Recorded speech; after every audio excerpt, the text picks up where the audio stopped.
Case 1. Amanda Wallace, the mother who waved goodbye. Chicago, Illinois, 1993. The story of Joseph Wallace changed Illinois forever. Joseph Wayne Wallace was born on July 29, 1989, in Chicago. From the moment he entered the world, he entered a broken system. His mother, Amanda Wallace, had a documented history of severe mental illness. She had eaten batteries. She had drunk drain cleaner. In one horrifying incident, she had sliced her own abdomen so deeply that her intestines spilled out. Psychiatrists were crystal clear in their warnings. One wrote explicitly that Amanda should never have had custody of this baby or any other baby. They cited her persistent hallucinations, her voices commanding her to harm herself and others, her complete inability to care for an infant. But despite these warnings, the Illinois Department of Children and Family Services made a decision that would haunt them forever. They returned Joseph to his mother's care. From the beginning, the signs were everywhere. Amanda attempted suicide multiple times while Joseph was in her custody. She heard voices telling her to hurt her son.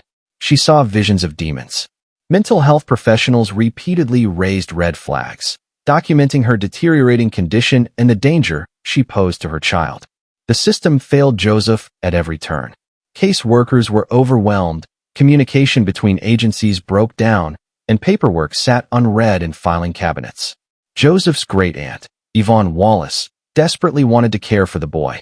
She had a stable home, a loving family, and the resources to give Joseph the life he deserved. But her requests were delayed, ignored, lost in bureaucratic shuffling. On April 19, 1993, 3-year-old Joseph Wallace was alone with his mother in their Chicago apartment. What happened next was captured in Amanda's own chilling confession. She told police that voices had been commanding her to kill her son for days. She described how she stuffed a sock in Joseph's mouth to muffle his cries, how she made him stand on a chair, how she fashioned a noose from an electrical extension cord and wrapped it around his tiny neck. And then, in a detail that would horrify investigators and the public alike, Amanda Wallace said she waved goodbye to her son and pushed the chair away. Joseph struggled. The medical examiner would later determine he didn't die immediately. For agonizing moments, the 3-year-old boy fought for his life while his mother watched. When he finally stopped moving, Amanda called 911. First responders found Joseph hanging from the cord. Despite desperate attempts at resuscitation, the boy was pronounced dead. His short life had ended in the most horrific way imaginable, at the hands of the person who should have protected him above all others. The public outcry was immediate and deafening. How had this been allowed to happen? How had a child been returned to a mother that psychiatrists explicitly warned should never have custody? The Chicago Tribune published devastating investigations into DCFS failures. Illinois Governor Jim Edgar ordered a complete review of the agency. Amanda Wallace was arrested and charged with first-degree murder. In court, the details of the system's failures emerged one by one. Caseworkers testified about missed appointments, lost paperwork, and ignored warnings. Mental health professionals who had evaluated Amanda expressed their horror that their recommendations had been disregarded. The trial revealed a mother who was profoundly mentally ill but also criminally responsible. Prosecutors argued that despite her psychiatric conditions, Amanda had known what she was doing was wrong. She had planned the murder. She had taken steps to silence Joseph. She had acted with intent. In 1995, Amanda Wallace was convicted of first-degree murder. The judge sentenced her to life in prison without the possibility of parole. She would never walk free again. But Joseph's death accomplished something even in tragedy. His case became a catalyst for sweeping child welfare reforms in Illinois. The state completely restructured DCFS, implementing new protocols for case management, improving communication between agencies, and creating additional oversight to ensure that children weren't returned to dangerous situations. The Joseph Wallace Child Protection Act was passed, establishing stricter guidelines for reunification and giving greater weight to psychiatric evaluations when determining custody. Training programs for caseworkers were overhauled. Caseload limits were imposed to prevent workers from being so overwhelmed they couldn't properly monitor each child's situation. Today, Amanda Wallace remains incarcerated, serving her life sentence in an Illinois correctional facility. She will never leave prison. And while no reform can bring Joseph back, His legacy lives on in the thousands of children who have been better protected because of the changes his death inspired. Joseph Wallace should be alive today. He should be in his mid-30s, living his life, building his future. Instead, he's remembered as a 3-year-old boy who died alone and afraid, a victim of both his mother's violence and a system that failed to save him. If this case moved you, please hit that like button and subscribe to Cold Case Time. Share your thoughts in the comments below. Your engagement helps us continue covering these important stories. Case 2. Jannie M. Perry, the cold shower that turned deadly. North Chicago, Illinois, December 29, 2021. The day after Christmas 2021 should have been a time of joy for the Perry family. Instead, it marked the beginning of a nightmare that would end with a 6-year-old boy's frozen body hidden in Gary, Indiana. Damari Perry was a bright, energetic first grader who loved playing with his siblings and going to school. He lived in North Chicago with his mother, Jannie M. Perry, and several brothers and sisters in what neighbors described as a chaotic household. On December 29, 2021, Damari's school reported him absent. And then again, and again. Days turned into a week, and still no Damari. Teachers tried calling home, but got no answers. Something was very wrong.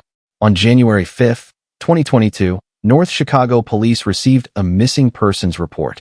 Jannie Perry claimed that Damari had been at a party in Skokie and had been picked up by someone else. She said she didn't know where he was. The story was vague, contradictory, and immediately suspicious to investigators. Police began interviewing family members, and the story Jannie had told quickly unraveled.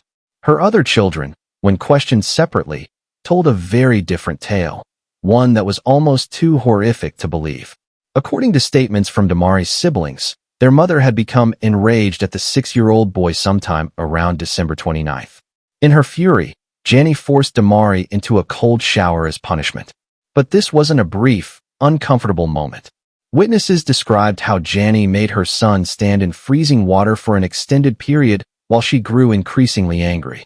The temperature of the water, the length of exposure, and Damari's small body combined into a lethal combination. The child's core temperature dropped. He began to shiver uncontrollably. His lips turned blue. And still, according to the statements, the punishment continued. When Damari finally collapsed, he was unresponsive. Instead of calling 911, instead of seeking medical help for her dying son, Jannie Perry made a choice that revealed the depth of her depravity. She decided to cover up what had happened. With the help of her 20-year-old son, Jeremiah R. Perry, Jannie transported Damari's body to an abandoned building in Gary, Indiana. There, they left the 6-year-old's remains in the bitter winter cold, hoping he would never be found. But Damari's siblings couldn't stay silent. As police interviewed them, the truth emerged piece by piece. Investigators obtained search warrants and began combing through the Perry residence and Jannie's vehicle. They found evidence of the crime, traces that told the story of what had happened to the little boy. On January 7, 2022, Gary Police Department officers made a grim discovery. In a vacant lot at the intersection of Madison Street and Polk Street, they found a small body covered by a garbage bag. It was Damari Perry. The autopsy revealed the true horror of what the child had endured. The medical examiner determined that Damari had died from hypothermia. His body temperature had dropped so low that his organs shut down. The prolonged exposure to cold water had essentially frozen him from the inside out. The manner of death was ruled a homicide. Jannie Perry and her son Jeremiah were arrested and charged with first-degree murder, concealment of a homicidal death, and obstructing justice. The charges painted a picture of not just a moment of rage, but a calculated effort to hide evidence and evade responsibility. As details of the case became public, the North Chicago community reacted with shock and grief. Damari's school held memorial services. His classmates made cards and drawings in his memory. People who had never met the boy left flowers and stuffed animals at makeshift memorials, united in their horror at what had been done to an innocent child. The legal proceedings revealed more disturbing details. Prosecutors alleged that Jannie had a history of harsh punishments for her children, and that Damari had been particularly targeted. Neighbors reported hearing shouting from the home, but had never imagined it would escalate to murder. In a courtroom in Lake County, Illinois, Jannie Perry eventually faced the overwhelming evidence against her. Forensic analysis, witness statements from her own children, and the physical evidence all pointed to one inescapable conclusion. She had killed her son and tried to hide the crime. Faced with the possibility of a trial where her children would have to testify against her, where every horrific detail would be aired in public, Jannie Perry made a decision. She agreed to plead guilty to first-degree murder. On June 6, 2023, Jannie M. Perry stood before a judge and admitted her guilt. In exchange for her plea, prosecutors recommended a sentence of 55 years in the Illinois Department of Corrections. The judge accepted the agreement. At 55 years old at the time of sentencing, Jannie Perry will likely spend the rest of her natural life in prison. She will grow old behind bars, never again experiencing freedom, never again seeing the outside world except through barbed wire and concrete walls. Her son Jeremiah also pleaded guilty to his role in concealing Damari's death and was sentenced to prison time, though his sentence was significantly shorter than his mother's. Damari Perry was only 6 years old. He should be in elementary school right now, learning to read chapter books, playing at recess, growing up with dreams and possibilities ahead of him. Instead, his life was cut short by the person who should have protected him above all others. The case highlighted ongoing concerns about how child abuse cases are identified and reported. Damari's teachers noticed his absences, but by the time intervention came, it was too late.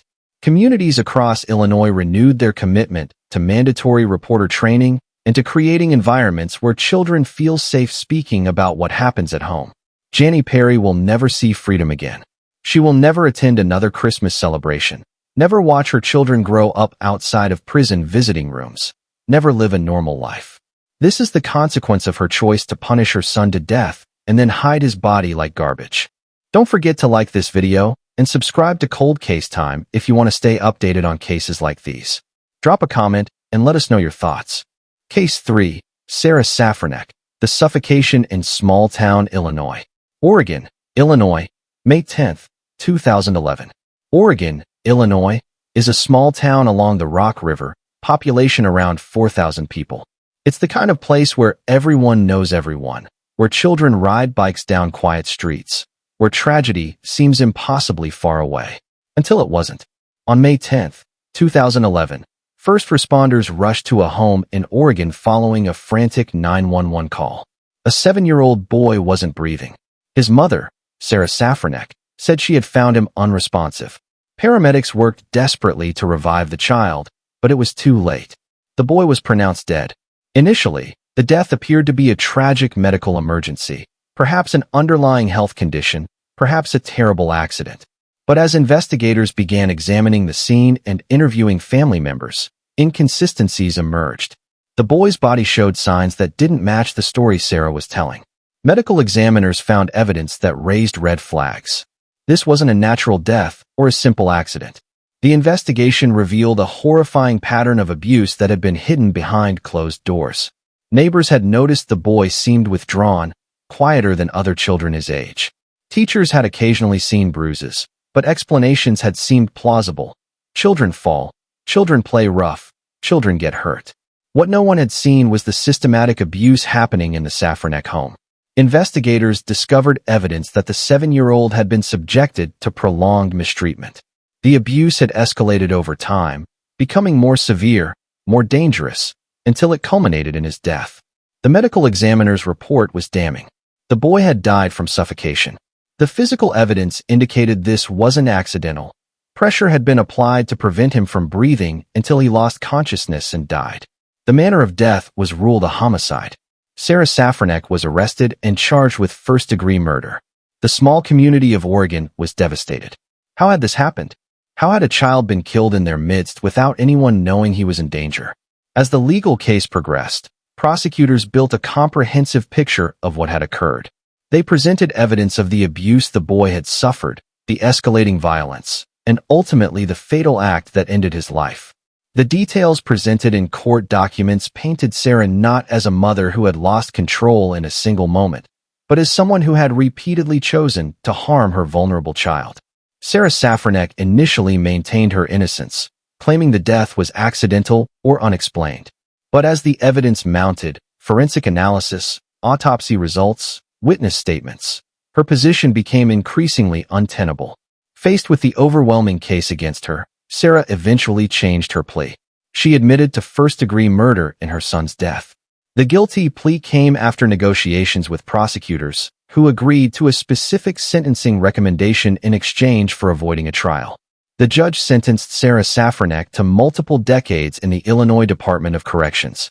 The exact sentence ensured she would spend the majority, if not all, of her remaining life behind bars. She was designated to serve her time in a maximum security facility, where she would live alongside other women convicted of the most serious crimes. For the small community of Oregon, the case left lasting scars. Parents hugged their children tighter. Teachers became more vigilant about signs of abuse. Community members questioned whether they should have seen something, done something, said something that might have saved the boy's life. The 7-year-old victim had his whole life ahead of him.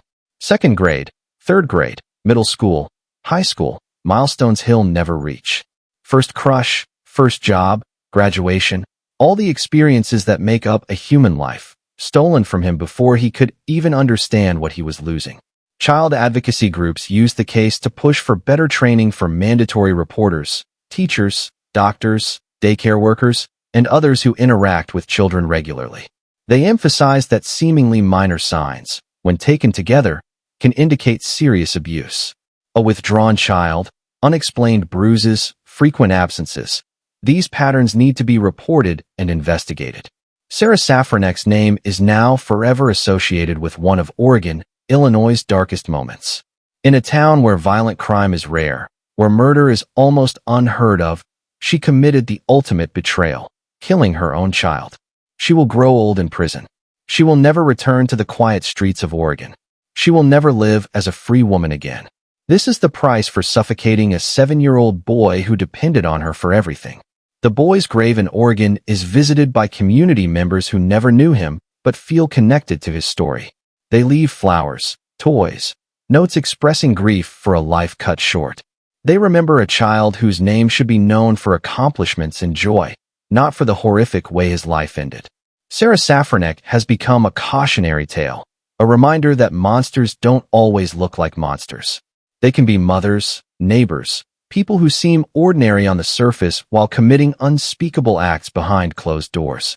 If you're finding value in this documentary, please take a moment to like and subscribe. Your support means everything to Cold Case Time. Case 4. Crystal Valdez, the birthday that ended in death. Cook County, Illinois, 2011. Birthdays are supposed to be days of celebration. Cake, presents, laughter, joy.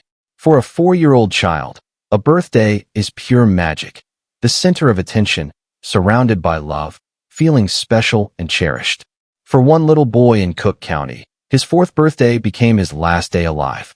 Crystal Valdez lived with her young son in Cook County. Neighbors described the household as troubled, with frequent arguments and visible signs of stress. The little boy was energetic and active, as 4-year-olds tend to be. He was curious about the world, full of questions, full of life. On his 4th birthday in 2011, something went catastrophically wrong. Details that emerged during the investigation and trial painted a horrifying picture. Crystal became enraged at her son. The reasons why vary depending on different accounts. Some suggest he was misbehaving, others indicate he wasn't following instructions. Still others point to Crystal's own frustration and inability to cope with the demands of parenting. Whatever the trigger, Crystal's response was lethal. She brutally beat her 4-year-old son. The attack was prolonged and savage. The child suffered multiple injuries, blunt force trauma to his head, torso, and extremities.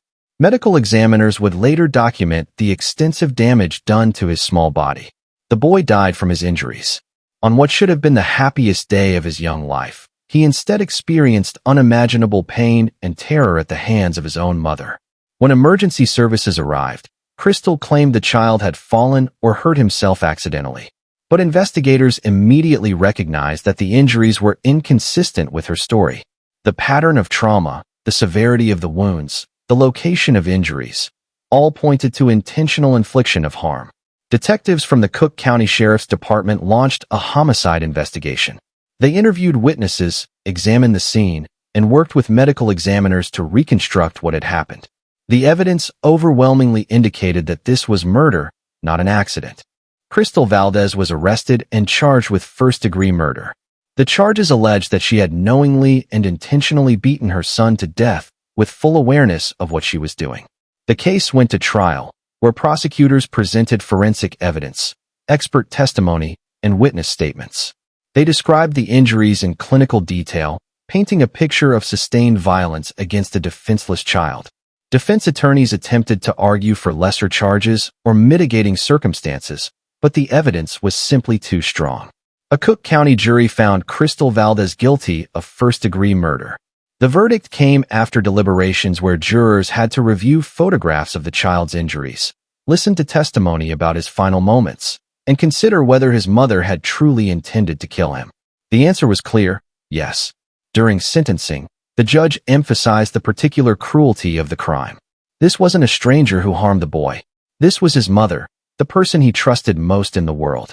This was his birthday, a day that should have been filled with joy. The judge imposed a sentence of decades in prison, ensuring Crystal Valdez would spend the vast majority of her life incarcerated. Crystal was sent to Logan Correctional Center, a women's prison in Lincoln, Illinois. There, she joined hundreds of other women serving time for serious offenses. Her days became regimented: wake-up calls, meals, work assignments, recreation time in a concrete yard, lights out.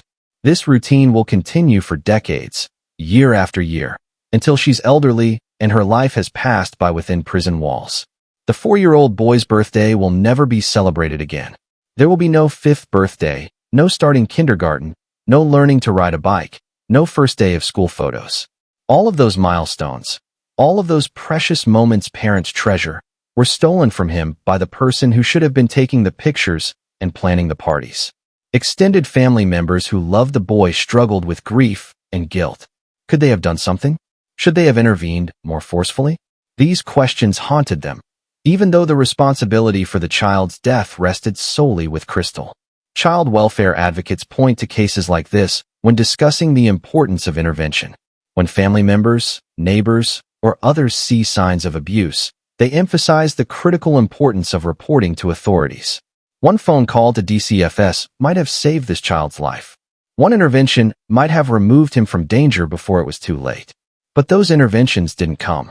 And now a little boy is dead, buried before he ever started kindergarten. Crystal Valdez will never be free again. She will age in prison, watching younger inmates arrive and older ones die behind bars. She will think about that 4th birthday for the rest of her life, the day she destroyed her son's future and her own. In Cook County records, the case file sits among thousands of others, marked as closed by conviction. But for those who knew the little boy, the case will never be closed. The wound will never fully heal. The loss will never be okay. A 4-year-old child died on his birthday. That sentence alone captures the tragedy, the cruelty, the absolute senselessness of what Crystal Valdez did. And for that, she will pay with her freedom for the rest of her natural life. Show your support for this channel by hitting like and subscribe. Every comment and share helps us reach more people with these important true crime stories. Case 5.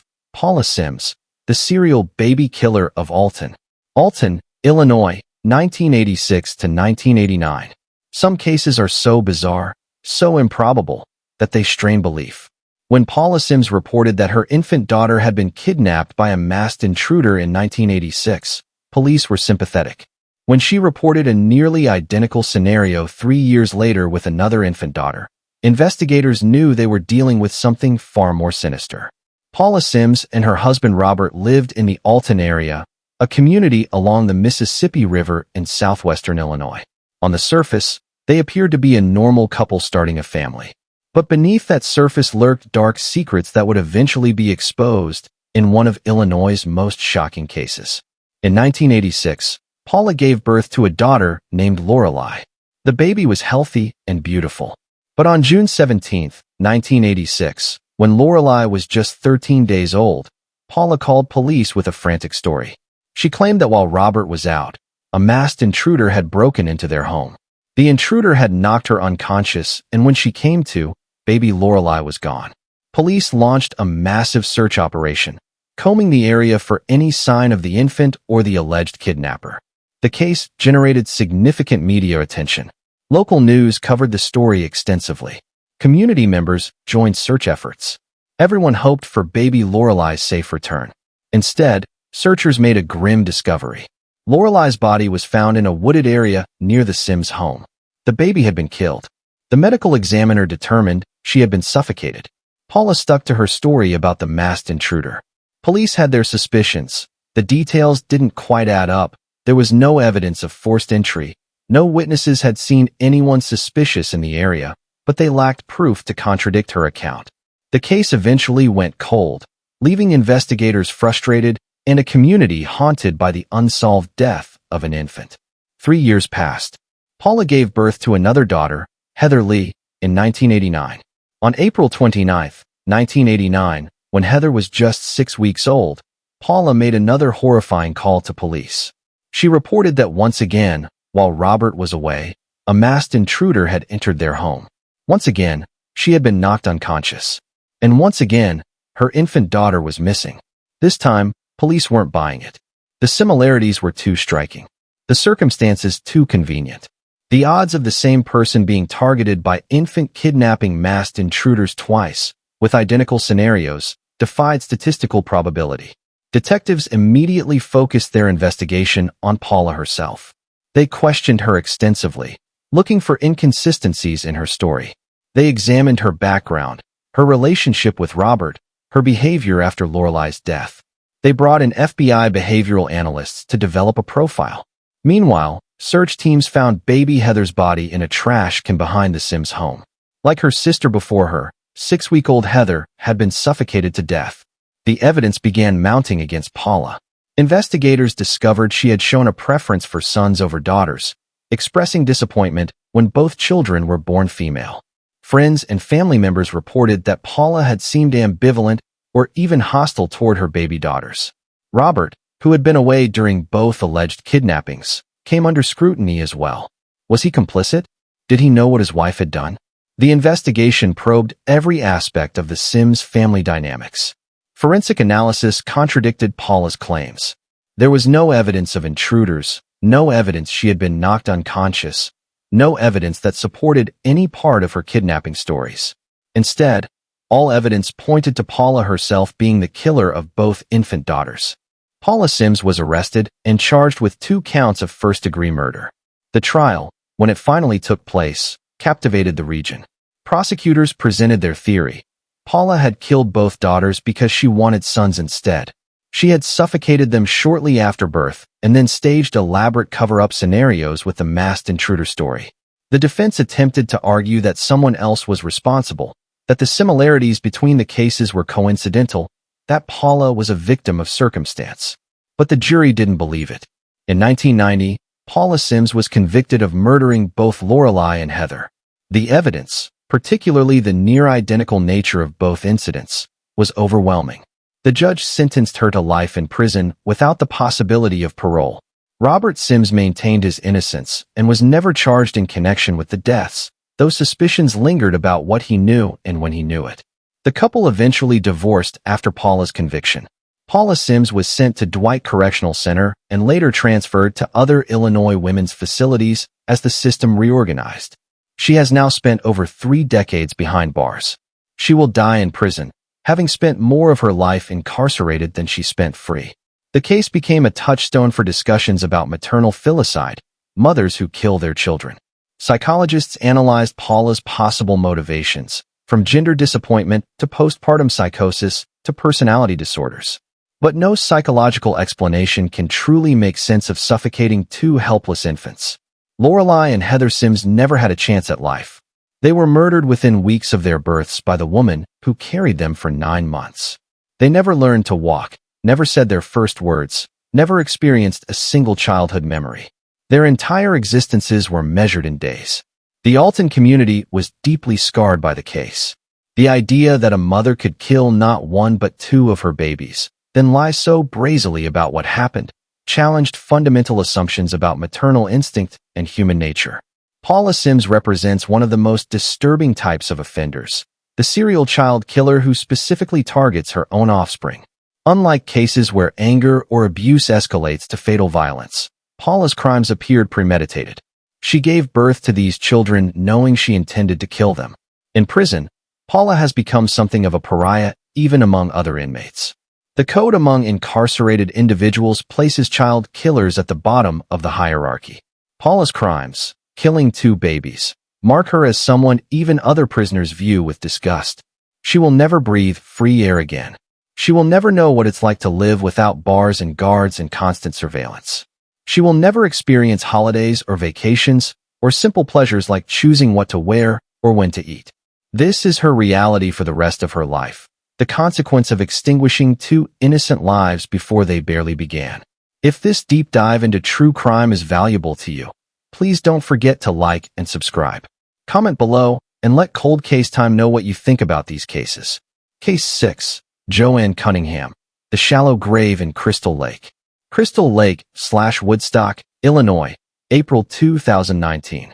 When 5-year-old Andrew A.J. Freund was reported missing from his Crystal Lake home in April 2019, the community rallied. Search parties combed neighborhoods. Volunteers distributed flyers. News coverage was extensive. Everyone hoped A.J. would be found safe. Instead, investigators would discover one of the most heartbreaking cases of child abuse and murder in Illinois history. A case where every system designed to protect children had failed catastrophically. A.J. Freund was born in October 2013, already withdrawing from opiates because his mother, JoAnn Cunningham, had used drugs throughout her pregnancy. From his very first moments, A.J.'s life was marked by pain and struggle. The Illinois Department of Children and Family Services was involved with the Freund family from A.J.'s birth. Reports documented concerning conditions in the home, drug use by both parents, and questions about their ability to care for an infant. Despite these red flags, A.J. was ultimately allowed to remain with JoAnn and his father, Andrew Freund Sr. Over the next 5 years, there would be more DCFS investigations, more reports, more concerns. Neighbors called about the condition of the house. Medical professionals noted bruises on A.J. His preschool teachers observed troubling signs. But each time, the investigations closed without removing A.J. from the home. What happened behind the doors of that Crystal Lake house was horrific beyond measure. A.J. was subjected to systematic abuse. He was beaten regularly. He was forced to take cold showers as punishment, showers so cold and prolonged they left him shivering and hypothermic. He was locked in his room for hours or days. He was denied food. He lived in fear and pain. The house itself was a chamber of horrors. When police finally obtained search warrants after A.J.'s disappearance, they found rooms filled with dog feces, cluttered and filthy living conditions, and evidence of the abuse A.J. had endured.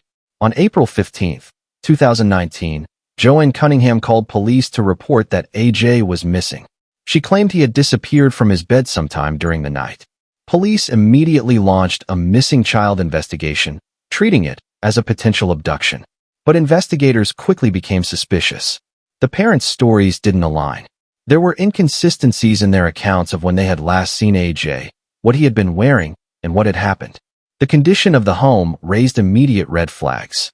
Detectives questioned JoAnn and Andrew Sr. extensively. Under pressure, their stories began to crumble. Cell phone records showed searches for child death and body decomposition. Financial records revealed the parents had attempted to access A.J.'s funds after his disappearance.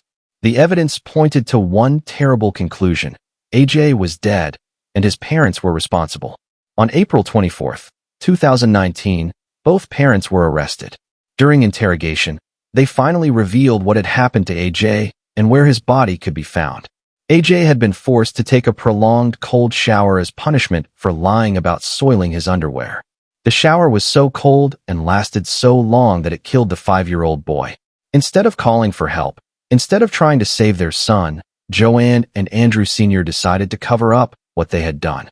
They wrapped A.J.'s body in plastic and buried him in a shallow grave in a rural area of Woodstock, then reported him missing and acted as grieving parents searching for their lost child. Police located the grave exactly where the parents described. On April 24th, excavation teams carefully unearthed A.J.'s remains. The little boy who had been searching for was found wrapped in plastic, buried like trash in a field. The autopsy revealed the extent of A.J.'s suffering. His body showed evidence of both recent and older injuries. The medical examiner determined he had died from hypothermia, and other trauma related to the cold water exposure. The prolonged abuse he had suffered was documented in his remains. JoAnn Cunningham was charged with first-degree murder, aggravated battery, failure to report a death, and concealment of a homicidal death. Andrew Freund Sr. faced similar charges. The evidence against both was overwhelming. The case generated national attention. People across the country were horrified by what AJ had endured. Questions swirled about how DCFS could have failed so completely. The agency had received 19 reports about the family. Caseworkers had visited the home. AJ had been temporarily removed and then returned. How had he ended up dead despite all this intervention? Illinois Governor J.B. Pritzker ordered a complete investigation into DCFS's handling of the case. The findings were damning. Caseworkers had failed to follow protocols. Supervisors hadn't properly overseen investigations. Communication between departments had broken down, and opportunities to save AJ had been missed again and again. Faced with irrefutable evidence, JoAnn Cunningham eventually pleaded guilty to first-degree murder. In December 2019, she admitted in court that she had caused AJ's death. The plea agreement called for a sentence of 35 years in the Illinois Department of Corrections. During the sentencing hearing in June 2021, prosecutors presented evidence of the systematic abuse AJ had suffered. They played excerpts from text messages between JoAnn and Andrew Sr. discussing punishments for AJ. They described the conditions in which the boy had lived. They showed photographs of the shallow grave where his parents had buried him. JoAnn showed little emotion during the hearing. She offered a brief apology but provided no real explanation for why she had tortured and killed her son. The judge sentenced her to 35 years, meaning she would be in her mid-60s before she could potentially be released, though she would have to serve 85% of the sentence under Illinois law. Andrew Freund Sr. also pleaded guilty and received a 30-year sentence for his role in AJ's death and the cover-up. AJ Freund should be starting elementary school right now. He should be learning to read, making friends, discovering his interests and talents. Instead, he's buried in a cemetery, his life cut short at age 5 by the two people who should have loved and protected him above all others. The case led to renewed calls for DCFS reform. Legislators passed measures to reduce caseworker loads, improve oversight, and create better systems for tracking high-risk families. AJ's legacy, like Joseph Wallace's before him, became institutional change designed to protect other children. JoAnn Cunningham is currently incarcerated at Logan Correctional Center. She will spend decades behind bars, aging through her 40s, 50s, and into her 60s before she has any chance of release. And even then, she'll have to convince a parole board that she deserves freedom, a difficult proposition for someone who buried her own child in a shallow grave. The Crystal Lake community was devastated by AJ's murder. Residents held vigils, created memorials, and demanded accountability. The house where AJ died was eventually demolished, unable to shake its association with horror.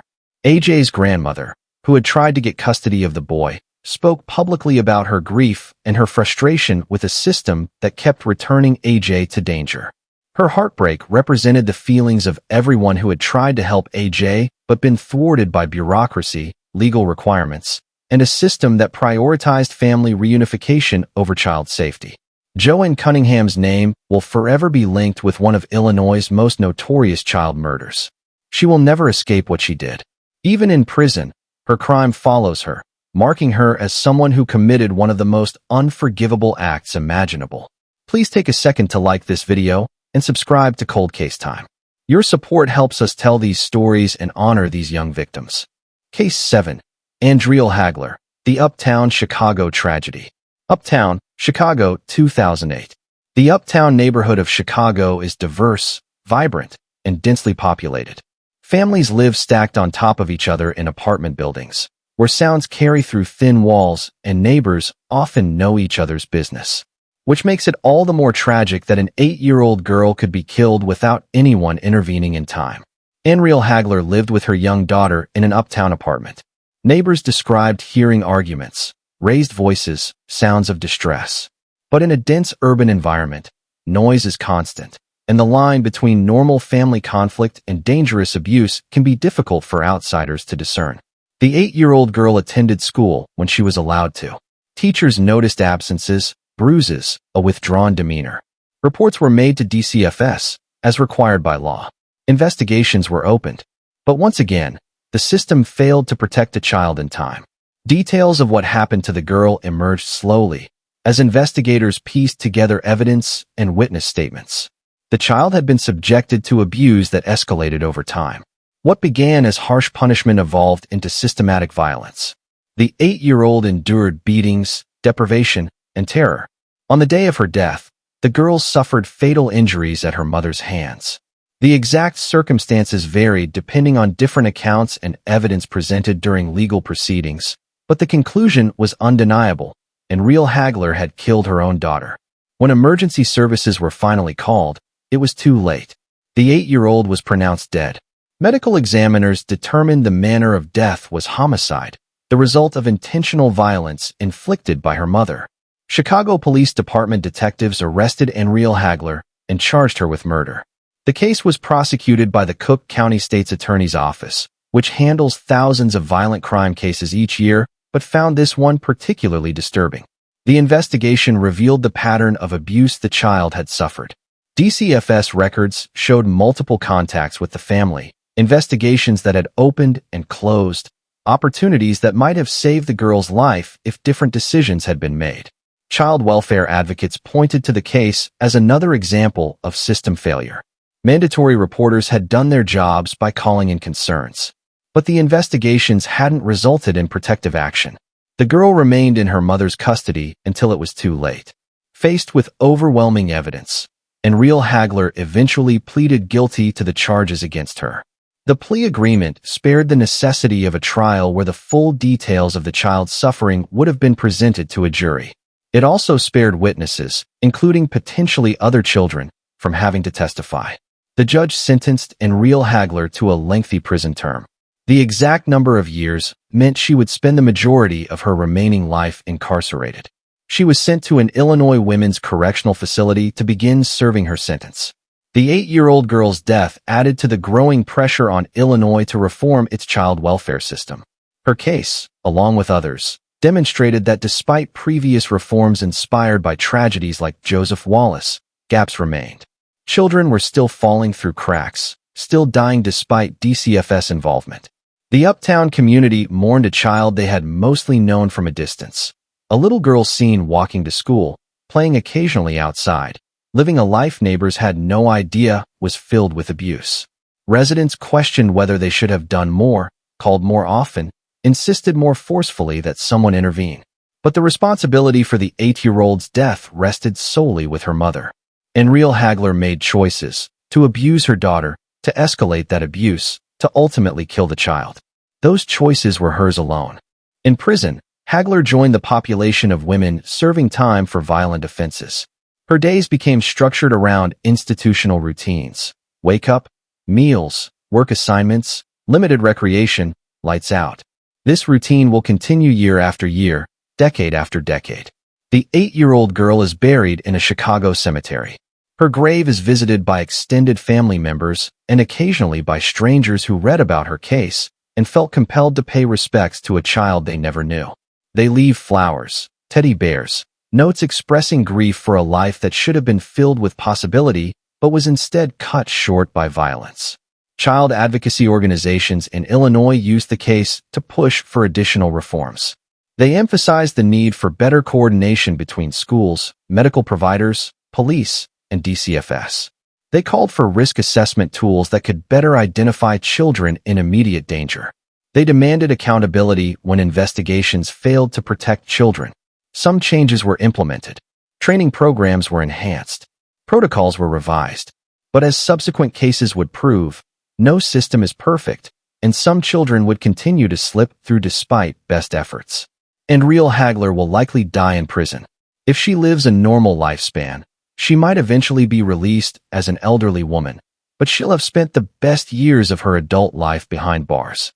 She'll have missed decades of freedom, all because she killed her 8-year-old daughter. The girl's name is rarely mentioned in media coverage of the case, a measure designed to protect her dignity in death. She's remembered simply as a child who deserved better, who deserved to grow up, who deserved a mother who would protect rather than harm her. Her story is one of many in this documentary, but each case represents an individual tragedy. Each child was a unique person with personality, preferences, dreams. Each death is a separate, complete loss that can never be recovered. Real Hagler's crime destroyed not just her daughter's life, but also her own.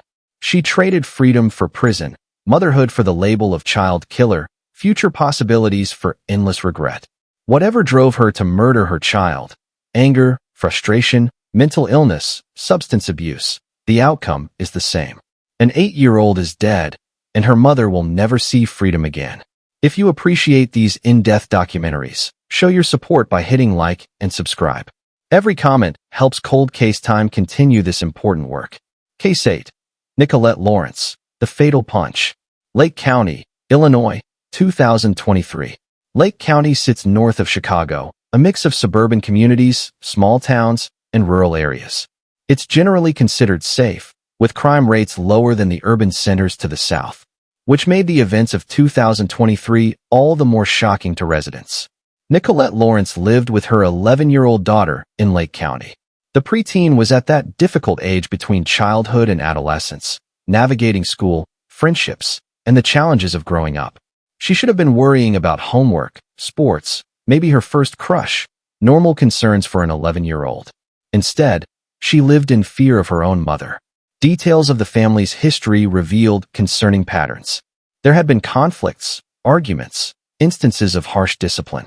The 11-year-old had experienced her mother's temper before, but nothing had prepared her for what would happen on the day her life ended. On that day in 2023, Nicolette Lawrence and her daughter got into an argument. The details of what sparked the conflict vary, but the outcome was catastrophic. In a moment of rage, Nicolette punched her 11-year-old daughter with such force that the child became unresponsive. The medical reality of what happened is stark. An adult's full-force punch delivers tremendous impact. When that force connects with a child's head or body, the results can be devastating. Organs can rupture, brains can bleed, bodies can shut down. The 11-year-old collapsed. She didn't get back up. Nicolette called 911, but the damage was done. Paramedics rushed the girl to the hospital, but despite aggressive medical intervention, she could not be saved. The child was pronounced dead. Medical examiners performed an autopsy to determine the exact cause of death. Their findings confirmed that the girl had died from injuries sustained from being struck with tremendous force. The manner of death was ruled a homicide. Lake County Sheriff's detectives launched an investigation. They interviewed Nicolette, other family members, neighbors, and anyone who might have information about what happened. They examined the scene, reviewed medical records, and built a comprehensive picture of the events leading to the child's death. The evidence was clear. Nicolette Lawrence had killed her daughter by punching her so hard she died from the injuries. There was no intruder, no accident, no mystery. This was maternal violence that crossed the line from abuse to murder. Nicolette was arrested and charged with first-degree murder. The charges alleged that she had knowingly and intentionally killed her daughter, or at minimum had acted in a way she knew was likely to cause death or great bodily harm. The case proceeded through Lake County's court system.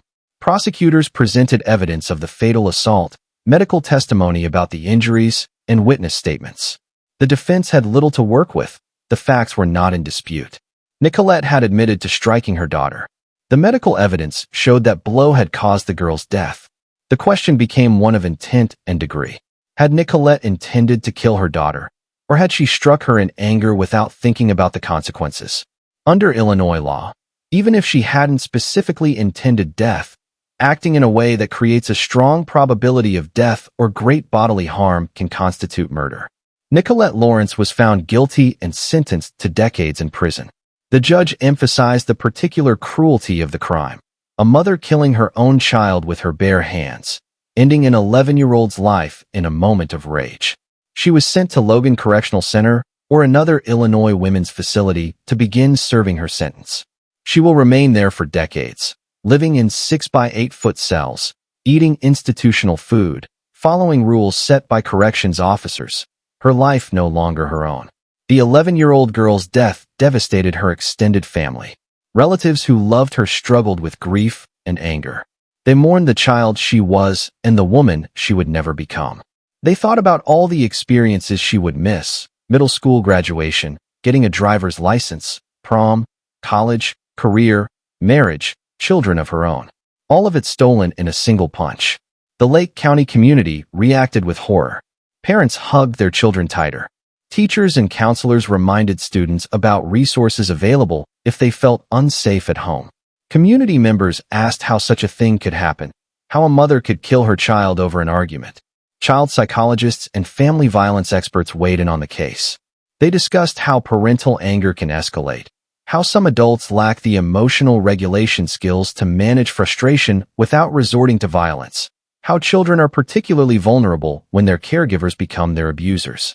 They emphasized warning signs that might indicate a child is at risk: visible injuries, fearful behavior around a parent, extreme reactions to minor mistakes, withdrawal from friends and activities.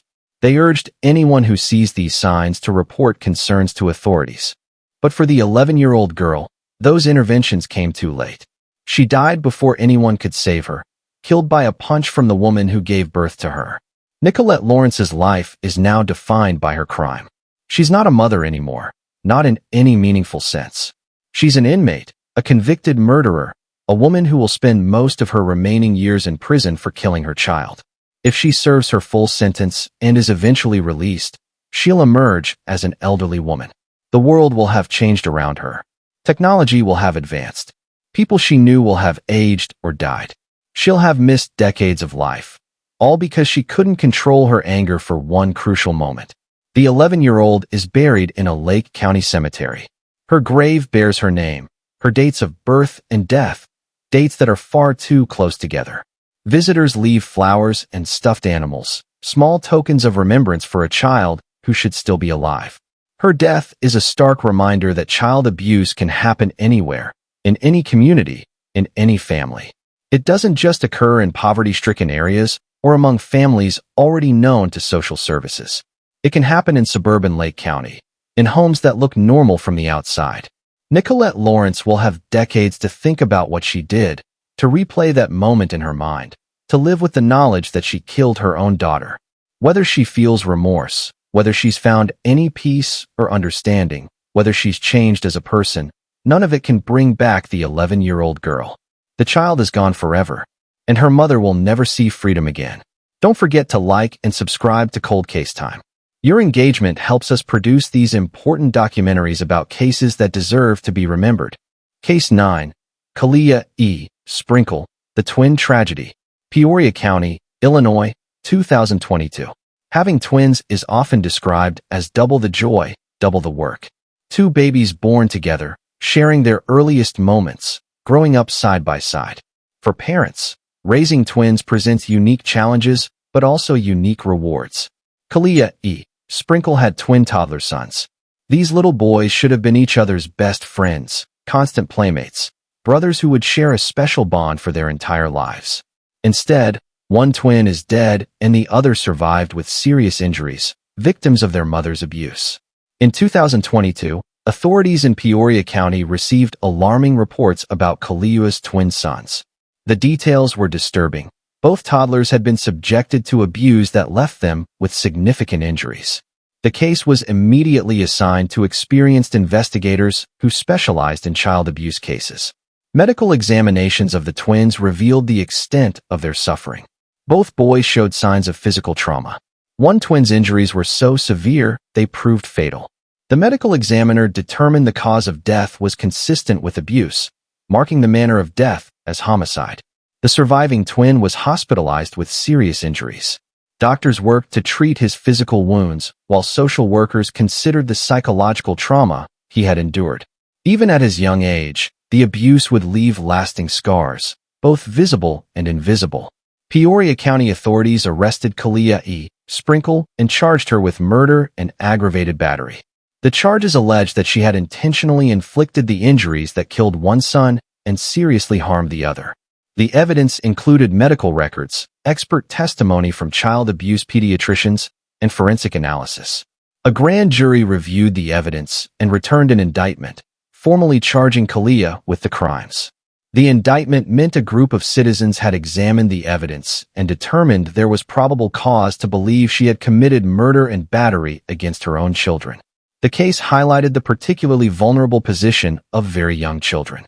Toddlers are completely dependent on their caregivers for everything: food, safety, comfort, love. They can't defend themselves, can't escape, can't call for help. When their caregiver becomes their abuser, they're trapped in a situation with no way out. Child abuse pediatricians who examined the twins documented patterns of injury consistent with ongoing abuse, not a single incident. This suggested the boys had suffered for an extended period before one finally died, and the survivors' injuries became visible to outsiders. Questions emerged about whether anyone had noticed signs earlier. Had the twins been to doctors for regular checkups? Had daycare workers or family members seen concerning bruises or behaviors? In many child abuse cases, there are missed opportunities to intervene, red flags that weren't recognized or reported. Kaliua's case proceeded through the Peoria County court system. The legal process in murder cases is lengthy, involving multiple hearings, motions, and procedural steps before reaching trial or a plea agreement. The charges against her carried severe penalties. First-degree murder in Illinois carries a sentence of 20 to 60 years, or even natural life in prison for particularly heinous cases. Aggravated battery involving a child adds additional years. If convicted on all charges, Kalia faced the prospect of spending the rest of her life incarcerated. The evidence against her was substantial. Medical testimony would explain the twins' injuries and how they could only have been caused by intentional violence. Prosecutors could present this evidence to a jury and likely secure a conviction. Whether Kalia went to trial or accepted a plea agreement, the outcome would be decades in prison. She would be sent to an Illinois women's correctional facility to serve her sentence, separated from her surviving son forever. The twin who died was buried in Peoria County. His funeral was attended by extended family members who grieved the loss of a toddler who barely had a chance to live. They mourned not just his death, but the future both twins would never share. Growing up together, starting school together, all the milestone moments that twins experienced side by side. The surviving twin faced a different kind of loss. He lost his brother, his constant companion. He would grow up knowing he had a twin who died, wondering what life would have been like if they'd both survived. He would carry physical and emotional scars from the abuse he endured. The child was placed in foster care, removed from his mother's custody permanently. Social workers would help him navigate the trauma, providing therapy and support as he grew older. But some wounds never fully heal, and the surviving twin would forever be affected by what happened to him in his earliest years. Kalia E. Sprinkle's name became associated with one of the most heartbreaking types of cases, the murder of twins, where one child died and the other survived. The case generated media coverage in Peoria and surrounding areas, shocking residents who couldn't fathom how a mother could harm her own babies. Child welfare advocates used the case to push for better training in recognizing signs of abuse in very young children. They emphasized that toddlers can't verbally report abuse, so adults must be vigilant for physical indicators like unexplained bruises, injuries in various stages of healing, fearful behavior, or developmental delays that might result from neglect. They also discussed the importance of intervention before abuse escalates to the point of death. Many cases involve progressive violence. It starts with harsh discipline, escalates to physical punishment, and eventually results in serious injury or death. Identifying and stopping abuse early can save lives. For Kalia, life as she knew it ended the day she was arrested. She would never be a free woman again. Whether she served 30 years, 40 years, or the rest of her natural life, the outcome was the same. Decades behind bars, separated from the surviving twin, forever marked as a woman who killed one of her children and seriously injured the other. The Peoria County Courthouse where her case was processed has seen countless criminal cases, but child murder always stands out. Judges, prosecutors, defense attorneys, and court staff who deal with violent crime daily still find cases involving toddlers particularly difficult. The victims are so young, so defenseless, so completely innocent. Kalia will spend years, probably decades, in an Illinois prison. She'll watch other inmates come and go. She'll age in an environment of concrete and steel, fluorescent lighting, and controlled movement. She'll eat meals at designated times, follow rules created by others, live without privacy or autonomy. And somewhere in Illinois, her surviving son will grow up. He'll learn to read, make friends, discover his interests and talents. He'll do all the things toddlers do as they become children, then teenagers, then adults. But he'll do it without his twin brother, without his mother, carrying the weight of what happened to him in those early years. The twin who died will never grow up. He'll never learn to ride a bike, never go to school, never experience any of the joys and challenges of childhood. His life was measured in months, not years, ended by the person who should have protected him above all others. Show your support by liking this video and subscribing to Cold Case Time. Every comment and share helps us continue telling these stories. Case 10, Katie Stockton, Baby Crystal, Left to Freeze. Winnebago County, Illinois, 2015. Our final case takes us to Winnebago County in northern Illinois, to a story that began with a secret pregnancy and ended with a newborn baby freezing to death on a country road. Katie Stockton was a young woman living in Winnebago County when she became pregnant in 2015. For reasons known only to her, Katie decided to hide her pregnancy from everyone, her family, friends, medical professionals.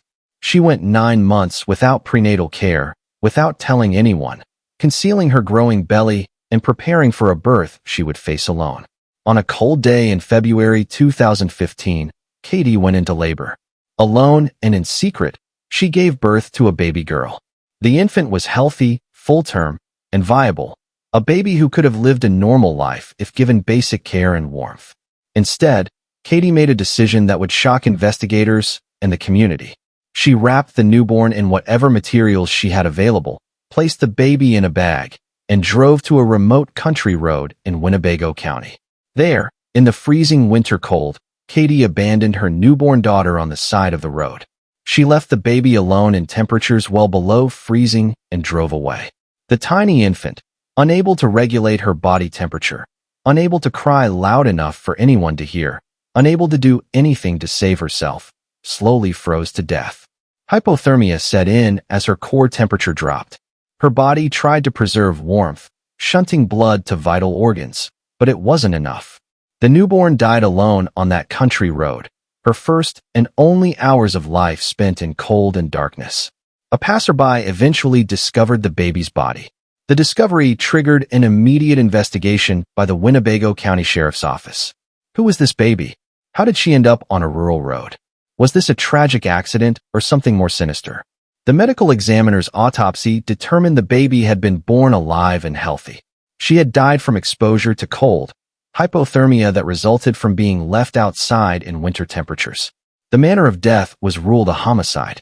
Investigators launched an extensive effort to identify the baby and her mother. They canvassed the area, interviewed residents, checked hospital records for women who had been pregnant but hadn't delivered. They pursued every lead, determined to find who was responsible for this infant's death. The baby was temporarily called Baby Crystal by investigators, a placeholder name for an infant who deserved dignity even in death. The community responded with an outpouring of grief and anger. People who had never met this baby felt connected to her story, horrified that a newborn could be left to die in such a cruel manner. Through diligent detective work, investigators eventually identified Katie Stockton as Baby Crystal's mother. Evidence included DNA analysis, medical records, and witness statements. Katie was arrested and charged with first-degree murder. In custody, Katie eventually confessed to what she had done. She described hiding her pregnancy, giving birth alone, and abandoning the baby on the country road. Her reasons for these actions remained unclear. Did she fear judgment? Was she overwhelmed? Did she panic? None of those potential explanations mattered under the law. Katie had given birth to a living baby and intentionally left that infant in conditions she knew would cause death. Under Illinois law, that constituted first-degree murder. The case against Katie was overwhelming. She had confessed. Physical evidence corroborated her account. Medical testimony confirmed the baby had been alive when abandoned. There was no viable defense. No way to argue she wasn't responsible for Baby Crystal's death. Faced with these facts, Katie Stockton pleaded guilty to first-degree murder. The guilty plea meant she acknowledged her responsibility for the baby's death and accepted punishment without forcing a trial. During the sentencing hearing, prosecutors described the baby's final hours. They explained how hypothermia works, how the infant's body temperature would have gradually dropped, how she would have become increasingly lethargic before losing consciousness and dying. They emphasized that this death was entirely preventable. If Katie had taken the baby to any hospital, fire station, or police station, the infant would have lived. Illinois has a safe haven law specifically designed to prevent cases like this. The law allows parents to anonymously surrender newborns at designated locations without facing prosecution. Katie could have dropped the baby at any hospital emergency room and walked away. The infant would have been cared for, placed for adoption, and given a chance at life. Instead, Katie chose to leave her daughter on a frozen country road. The judge sentenced Katie Stockton to decades in prison for first-degree murder. The sentence ensured she would spend most of her adult life incarcerated. She was sent to an Illinois women's correctional facility to begin serving her time. Baby Crystal, given a proper name after her mother was identified, was buried in Winnebago County. Community members who had followed the case attended the funeral, wanting to ensure this infant knew she mattered, even though her own mother had abandoned her. The small grave is marked with a headstone, a permanent memorial to a life that lasted only hours. The case generated significant publicity around Illinois' safe haven law. Child welfare advocates worked to ensure every pregnant woman knew about the option to safely surrender a newborn without facing criminal charges. They emphasized that the law exists specifically to prevent tragedies like baby Crystal's death. Medical professionals and social workers discussed the complex factors that lead women to conceal pregnancies and abandon newborns. They talked about fear, shame, lack of support, mental health issues, and the importance of creating environments where pregnant women feel safe seeking help. But they also emphasized that regardless of those factors, killing a baby is never acceptable. Katie had choices. She could have called 911 after giving birth.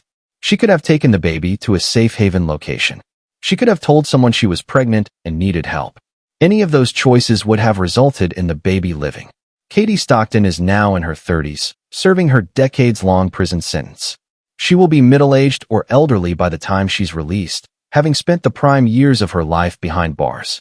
She will live every day knowing she left her newborn daughter to freeze to death on a country road. The psychological weight of that knowledge, living with the memory of abandoning her infant, hearing the baby's story told in court, knowing the public views her as a monster, will be its own form of punishment on top of the physical incarceration. In prison, Katie is among women who committed various crimes, but child killers occupy a special category even within the inmate population. Other prisoners often view crimes against children, especially against infants, with particular disgust. Katie's crime marks her as someone at the bottom of the prison hierarchy. Baby Crystal's story is the final case in this documentary, but her death represents a particular type of tragedy, the newborn abandoned to die, denied even a single day of life in safety and warmth.